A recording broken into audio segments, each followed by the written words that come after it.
Welcome students. In previous class you have learnt about plant tissues. Today we shall learn about animal tissues. See, animal tissues. The main kinds of animal tissues are as follows: epithelial tissue, connective tissue, muscle tissue, neural tissue. First, epithelial tissue. Epithelial tissue is a thin, protective, continuous sheet of cells.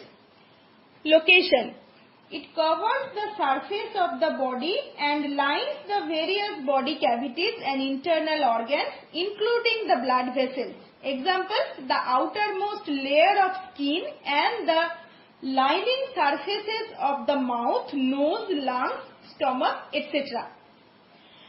Shape: epithelial cells may be flat, cuboidal or columnar in shape. In all cases, the cells of the epithelial tissue fit tightly together, leaving no space between the cells. Function: the epithelial tissue functions for protection as on skin, absorption, secretion as in intestine, sensory perception, etc. Its 5 structurally distinct categories are as follows. First, squamous epithelium. Squamous epithelium is composed of cells which are thin, flat, with prominent nuclei closely packed. Examples found lining the mouth and nasal cavities, blood vessels and lymph vessels. The squamous epithelium protects the underlying parts from mechanical injury, germs, harmful chemicals and drying up. You see the diagram here: squamous epithelium, flat, irregular shaped cells. Next, stratified epithelium.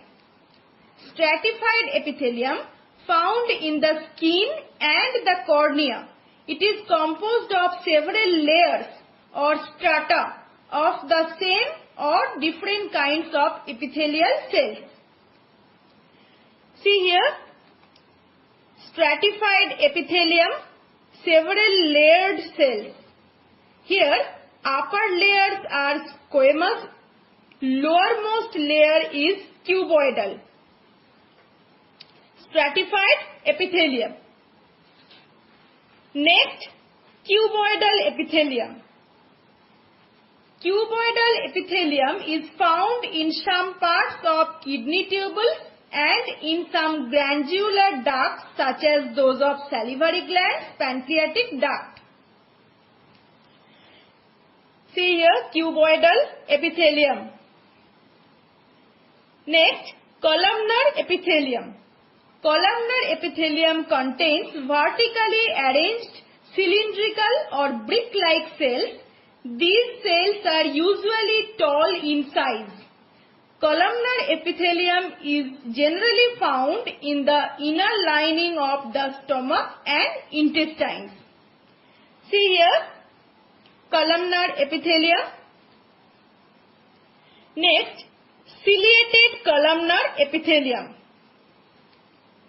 At some places in the body, such as in the lining of the trachea or windpipe, the columnar epithelium is ciliated.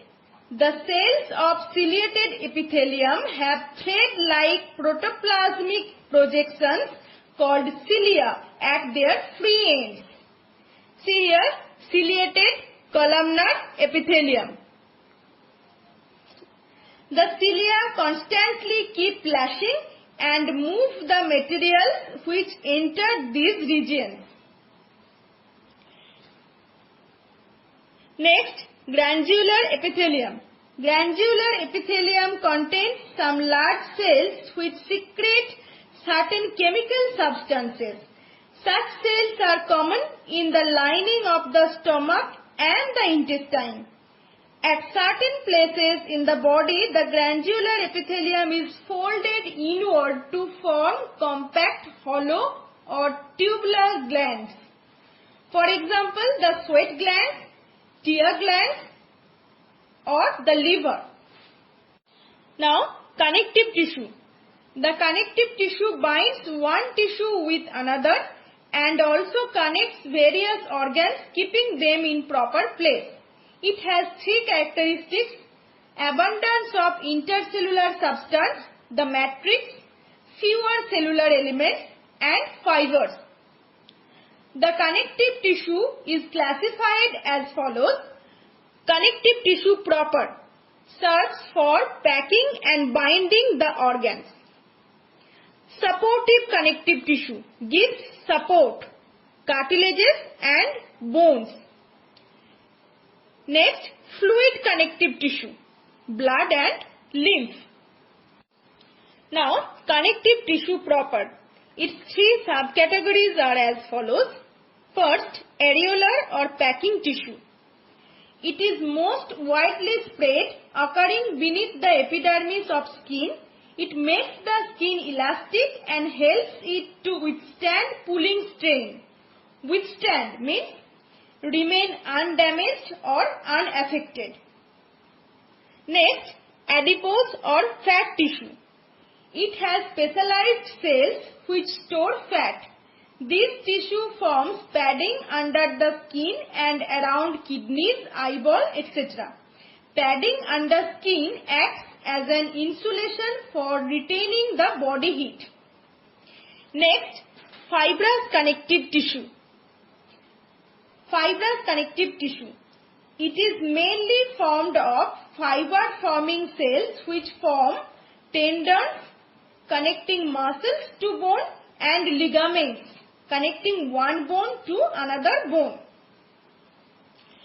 See the picture here, tendon and ligament. Tendons connect muscles to bones at joints. Ligaments connect a bone to another bone at joints. Here, calf muscle, bone, tendon. Here, bone, ligaments.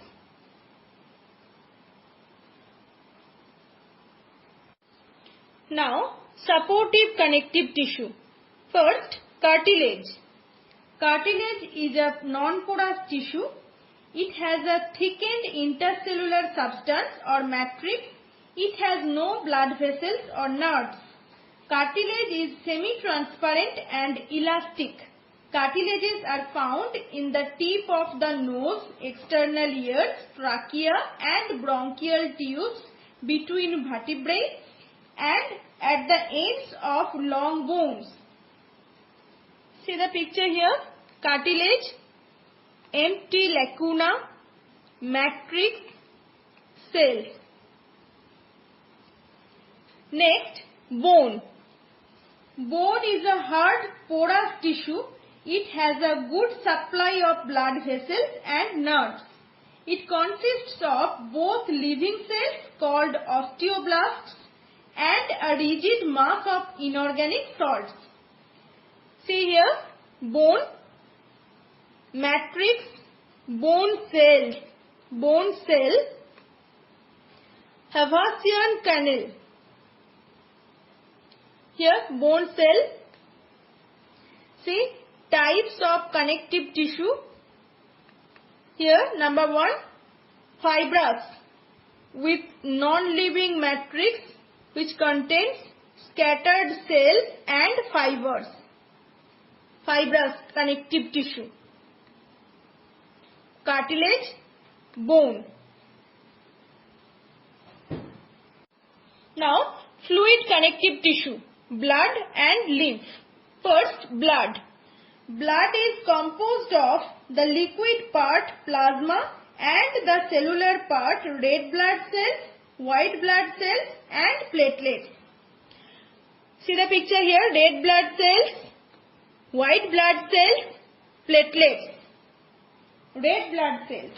These cells, also known as erythrocytes, contain hemoglobin and help in the transport of oxygen to the body cells. The hemoglobin provides red color to the blood. White blood cells, also termed as leukocytes, these cells protect the body against disease-causing organisms or pathogens.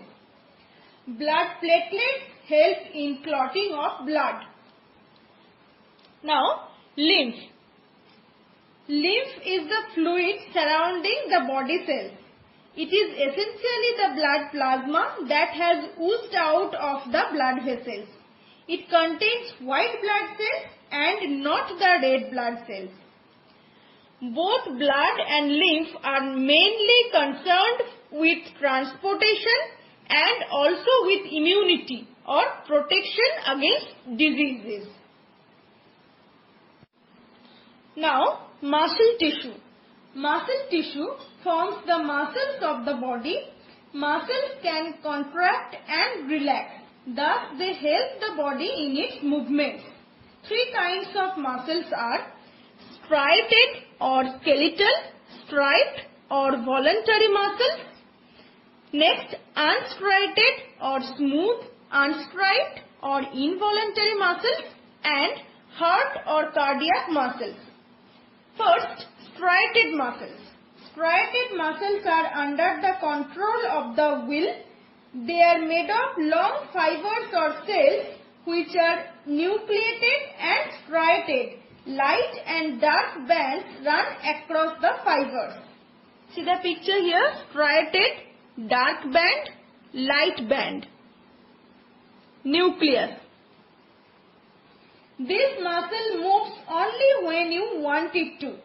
They constitute about 50% of the body weight.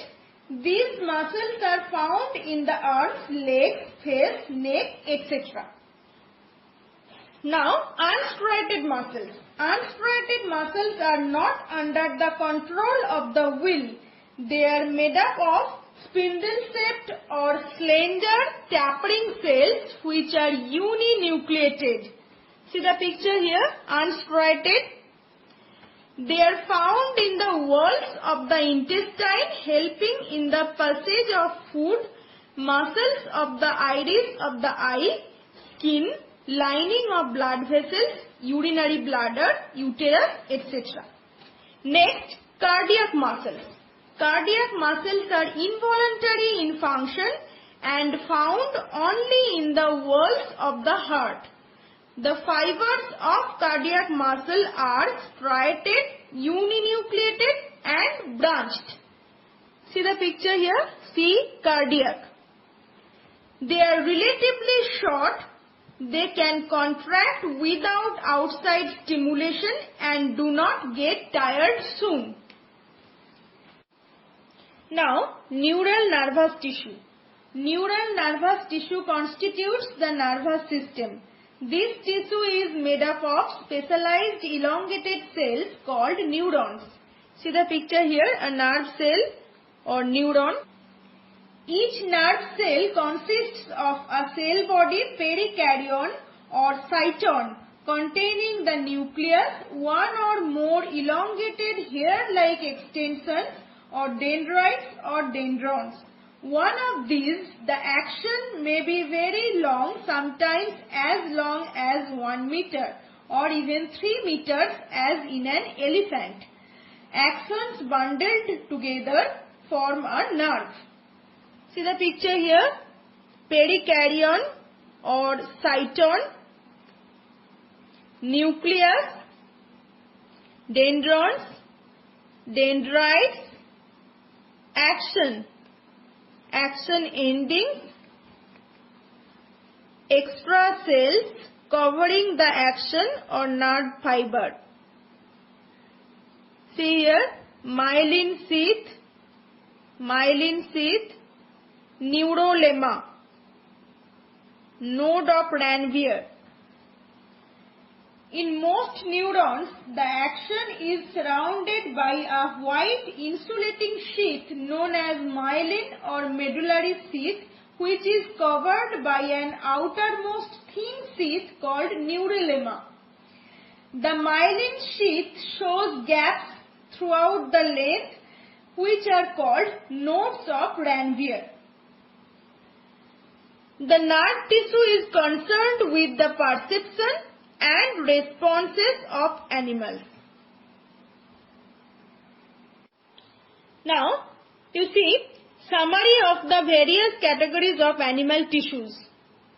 Epithelial, thin protective, squamous, stratified, cuboidal, columnar, ciliated columnar, granular. Connective, fibrous connective, tendon, ligament, fascia, adipose, cartilage, bone, fluid, blood and lymph. Muscular, striated or striped, voluntary, unstriated or unstriped, involuntary, cardiac or striated, branched, involuntary.